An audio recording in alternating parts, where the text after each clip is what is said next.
आपको जान के हैरानी होगी कि आप मर्क्यूरी को प्लेन में नहीं ले जा सकते। यह एकमात्र ऐसा मेटल है जो रूम टेम्परेचर पर लिक्विड फॉर्म में होता है।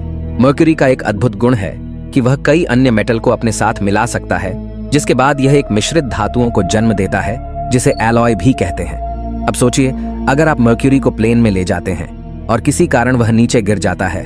अब क्योंकि प्लेन का लगभग 80% हिस्सा एल्यूमिनियम से बना होता है, जिसके कारण मर्क्यूरी और एल्यूमिनियम आपस में रिएक्ट करेंगे और यह रिएक्शन एल्यूमिनियम को नष्ट कर देगा, जिसके कारण यह एक दुर्घटना का कारण बन सकता है। रोचक तथ्य और ज्ञान से भरी वीडियो के लिए हमें फॉलो करें।